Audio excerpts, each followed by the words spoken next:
Good morning, students.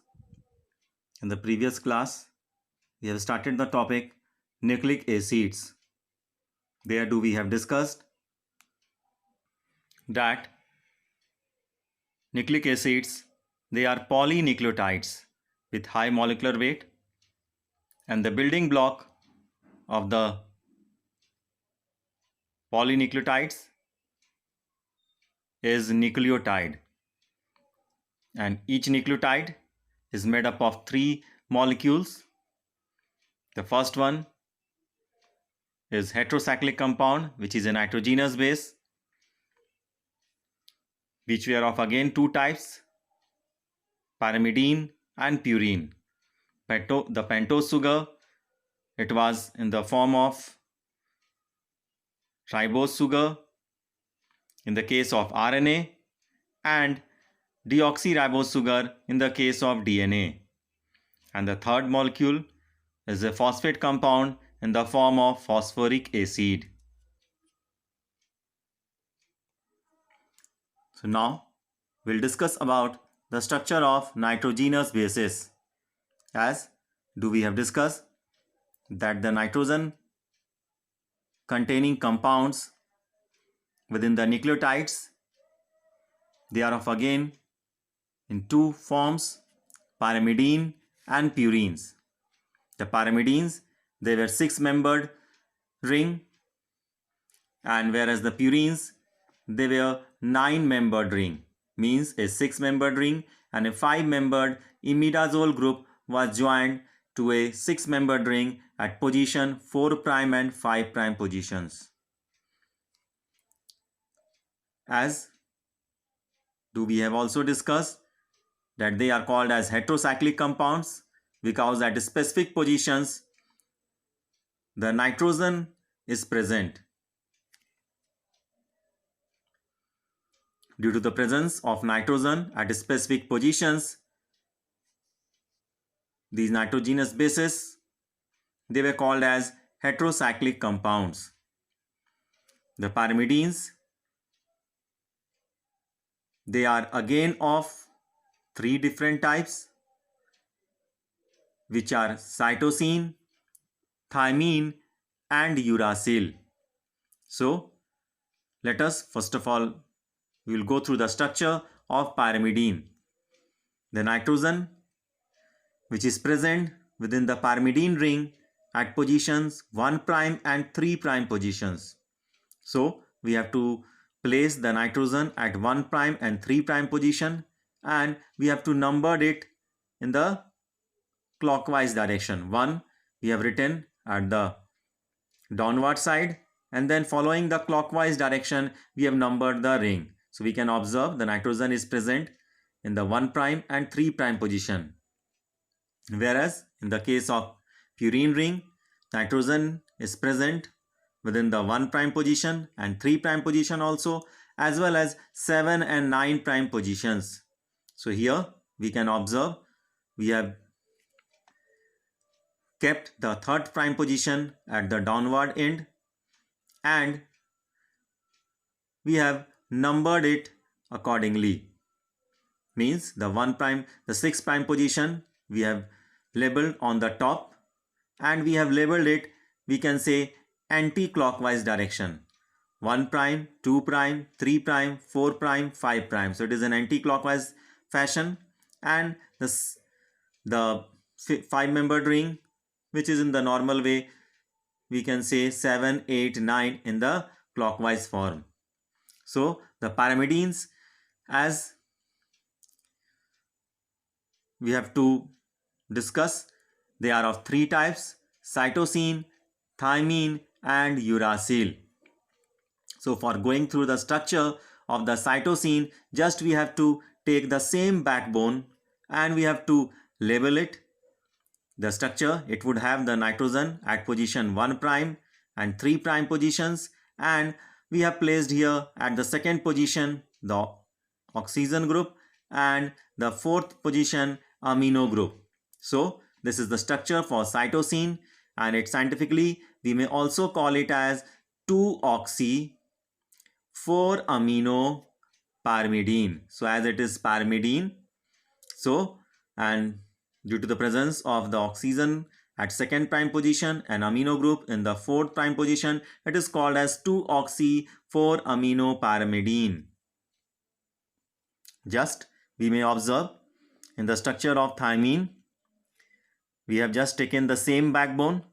Nitrogen would be present at the 1 prime position and 3 prime position, and we can observe at the 2 prime and 4 prime position oxy group is there, and at the 5th position methyl group is there. So scientifically it can be named as 2,4-dioxy 5-methyl pyrimidine. As it is pyrimidine, so it is called as 2,4-dioxy 5-methyl pyrimidine. Now, in the case of uracil, that do we know? Uracil is present in the case of RNA. In the case of DNA, thymine is present, but in the case of RNA, uracil base is present. When the structure of uracil, we can take it the same backbone of the ring pyrimidine do we have taken here. At the positions 1 prime and 3 prime, nitrogen base is there, and we can observe at 2 prime and 4 prime positions oxy group is there. So it scientifically we can name it 2,4-dioxypyrimidine. 2,4-dioxypyrimidine. So as we can observe the structure of thymine and uracil, there is one basic difference. In the case of thymine, we can observe it is having an additional methyl group at position 5 prime.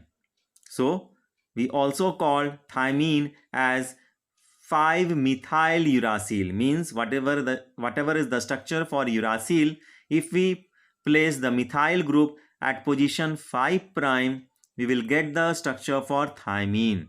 So thymine is also called as 5-methyl uracil. Now we'll discuss about the structure of purine. As purine, we have discussed before, it is a 9-membered ring and having nitrogens at 1 prime, 3 prime, 7 prime and 9 prime positions. The first type of purine is adenine. Adenine, if we go for that, the nitrogens would be the same backbone. Do we have placed it here? The nitrogen would be present at 1 prime, 3 prime, 7 prime and 9 prime positions. We can observe at 6 prime position amino group is there. So adenine, it is also called as 6-amino purine. Whereas for the case of guanine, the other type of purine, the same backbone do we have placed here. The nitrogen would be present within this purine ring at 1 prime, 3 prime, 7 prime and 9 prime positions. At the 2nd prime, it has the amino group, and at 6th position it is having the oxy group. So guanine, it is also called as 2-amino and 6-oxy purine. So this is the structure for all the 5 different types of nitrogenous bases. Basically it is of 2 types, pyrimidines and purines. The pyrimidines, it is of 3 types, cytosine, thymine and uracil, and whereas the purine, they are of 2 types, adenine and guanine. Now if we take the pentose sugar, suppose the ribose form and a base is added, means a sugar, pentose sugar and a base, when it is added, it gives us nucleoside. Whereas when within the nucleoside phosphate group is also added, it gives us the nucleotide. So nucleotides are the building blocks of the nucleic acids, which are the combinations of sugar, a pentose sugar, nitrogenous base, which may be either in the form of adenine, guanine, cytosine, thymine or uracil, and a phosphate group which gives us a nucleotide. So the names would be differing. It would be depending upon the type of the nitrogenous base participating in the formation of the nucleoside or nucleotide. If it is a nucleoside, suppose the nitrogenous base is adenine, then the nucleoside formed would be called as adenosine. And if phosphate group is added to the nucleoside, it will form the nucleotide. It would be named as adenylic acid or adenosine monophosphate. Just do like if it is guanine, the nucleoside would be called as guanosine, and the nucleotide formed means by the addition of phosphate to the nucleoside, it will form guanylic acid or guanosine monophosphate. Just do like if cytosine nitrogenous base is present, it is attached to the pentose sugar. The nucleoside form would be called as cytidine, and the nucleotide would be called as cytidylic acid or cytidine monophosphate. Just do like if the thymine is present, the nucleoside formed would be called as thymidine, and the nucleotide would be called as thymidyllic acid. Whereas if uracil is present, and which is present in the case of RNA, in the case of RNA, thymine is not present. It is present in the case of DNA, and uracil is present in the case of RNA. So if the uracil base is present, the nucleoside would be called as uridine, and the nucleotide form would be called as uridylic acid or uridine monophosphate. So one fact do we may confer by going through the chart, if the word at last it is having the letters INE means it would be a nucleoside. For example, adenosine means it is a nucleoside. Guanosine, it is having the guanine base and a pentose sugar. Cytidine, it is having the cytosine base and pentose sugar. Thymidine, uridine. So we may observe at last it is having the letters INE.